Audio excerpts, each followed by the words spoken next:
Hi, I'm Maureen Anderson. I'm back with part 2 of my experiences during my isolation. As you recall, if you've seen part 1, after 2 weeks of isolation, I realized that I found myself in a retreat, a time to be silent and ponder the actions of God. I already did stories 1, 2, and 3, so here's story 4. Expectation. That's something I really pondered. If you don't have an expectation of God at times showing himself in your life, you may miss him. In my daily prayers, I always say BOLO, B-O-L-O, be on the lookout. Dear Lord, help me to be on the lookout for you. That's what BOLO means.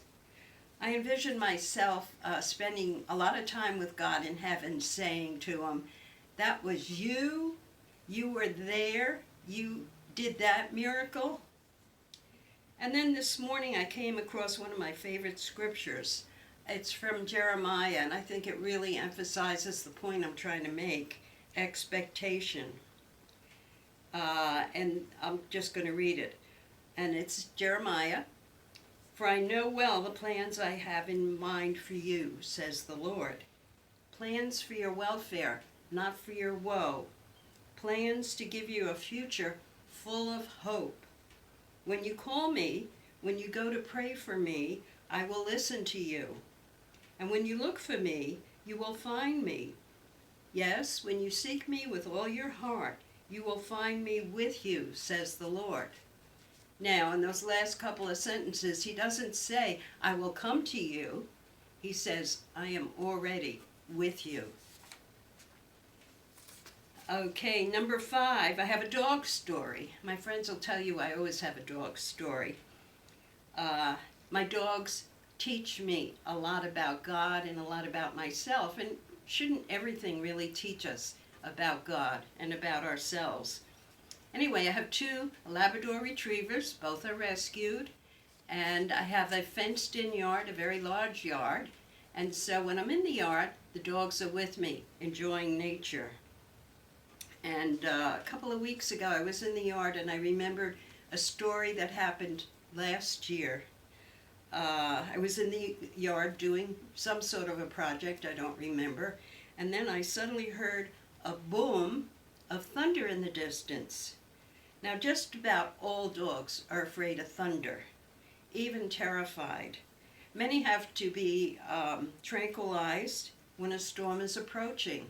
And I even know of one German Shepherd who, even though he was tranquilized, he would still go berserk and he would harm himself. And actually and sadly, he had to be put down.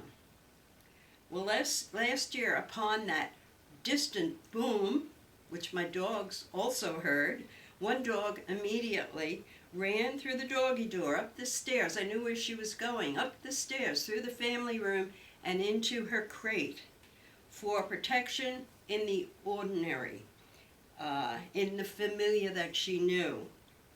The other dog came over and laid very close to me, and I knew he wasn't there to protect me. I knew he was there seeking my protection. But anyway, I wanted to finish my project, so I stayed maybe a little too long, and I realized it was now dangerous, and Dog and I went into the house.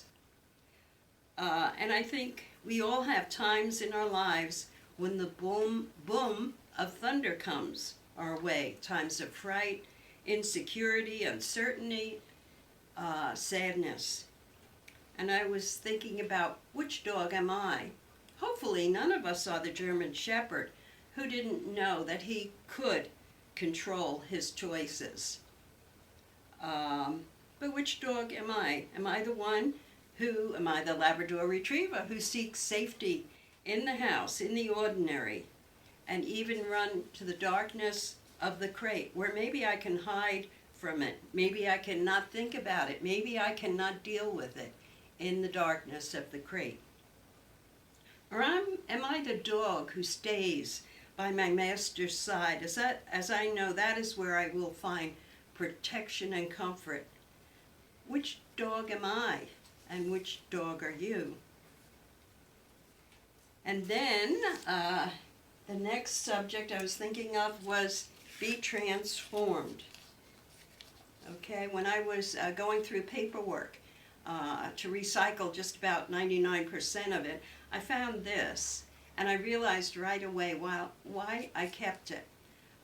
This was an insert into our diocesan newspaper 8 or 9 months ago, and I know why I kept it. It's a piece of art. It's a thing of beauty. You know, we have here the monstrance that we use at adoration, and then over here are the faces and names of all the seminarians that we have. And that's why I kept it. It's a beautiful piece. But I don't think I read what was in the center of the monstrance before, but this time I did. And I'm going to read it to you. It says, do not conform yourself to this age, but be transformed by the renewal of your mind, that you may discern what is the will of God. And I was thinking, you know, the world has really changed since I was young. You know, what was bad then is now good, and what is good now is irrelevant, old-fashioned, and out of date. But God says, do not conform yourself to this age, but be transformed by the renewal of your mind, that you may discern what is the will of God. And that's from Romans. And then lastly, I have a YouTube story. I have a dog story and a YouTube story.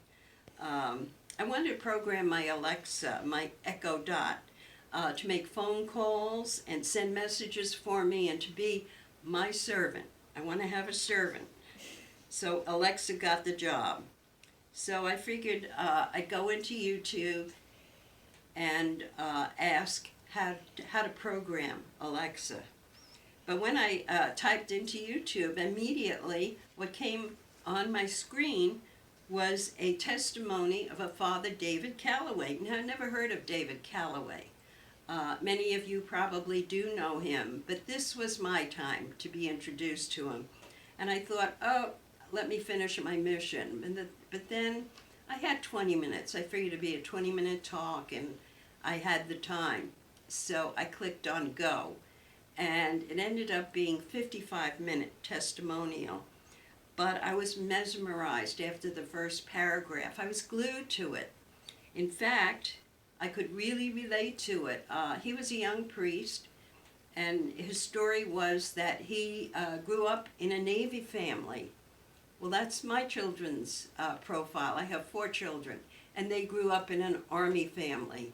And he was a young teen in the late 80s, early 90s, and that was my children's profile. They grew up and were young teens in the late 80s and early 90s. So I really could relate to it. In fact, so much that the next day, when I went into YouTube, I had to listen to it again, another 55 minutes of his testimonial.